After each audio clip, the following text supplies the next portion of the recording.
2004ರಲ್ಲಿ ತೆರೆ ಕಂಡ ದರ್ಶನ್ ಸಿನಿಮಾದ ನಾಯಕಿ ನವನೀತ್ ಕೌರಿಗೆ ಇದೀಗ ಸಂಕಷ್ಟ ಎದುರಾಗಿದೆ. ಪ್ರಸ್ತುತ ಮಹಾರಾಷ್ಟ್ರದ ಅಮರಾವತಿ ಕ್ಷೇತ್ರದ ಸಂಸದೆಯಾಗಿರುವ ನವನೀತ್ಗೆ ಜಾತಿ ಸಂಕಷ್ಟವೊಂದು ತಲೆನೋವಾಗಿ ಸಂಭವಿಸಿದೆ. ಅಷ್ಟಕ್ಕೂ ಏನಿದು ಜಾತಿ ತಲೆನೋವು ನೋಡ್ಕೊಂಡು ಬರೋಣ.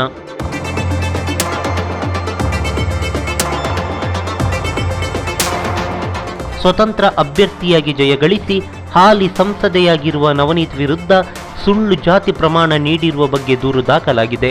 ಈ ಬಗ್ಗೆ ಶಿವಸೇನಾ ಮುಖಂಡ ಆನಂದರಾವ್ ಅನ್ನೋರು ಕೇಸ್ ದಾಖಲಿಸಿದ್ರು. ಈ ಬಗ್ಗೆ ವಿಚಾರಣೆ ನಡೆಸಿದ ನ್ಯಾಯಾಲಯ ಜಾತಿ ಪ್ರಮಾಣ ಪತ್ರ ಸುಳ್ಳು ಎಂದು ಆದೇಶಿಸಿ ರದ್ದುಗೊಳಿಸಲಾಗಿದೆ. ಹಾಗೆ 2 ಲಕ್ಷ ದಂಡ ವಿಧಿಸಲಾಗಿದೆ.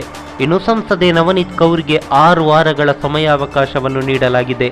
ಈ ಅವಧಿಯಲ್ಲಿ ಸೂಕ್ತ ದಾಖಲೆ ಸಲ್ಲಿಸಿ ಜಾತಿ ಪ್ರಮಾಣ ಪತ್ರ ನಿಜವೆಂದು ಸಾಬೀತುಪಡಿಸಿಕೊಳ್ಳಬೇಕು ಎಂದು ನ್ಯಾಯಾಲಯ ಎಚ್ಚರಿಕೆ ನೀಡಿದೆ.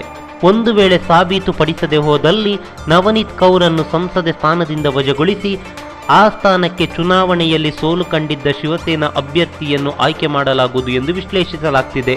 ಈ ಕುರಿತು ನ್ಯಾಯಾಲಯ ಇನ್ನೂ ಕೂಡ ಸ್ಪಷ್ಟನೆ ನೀಡಿಲ್ಲ.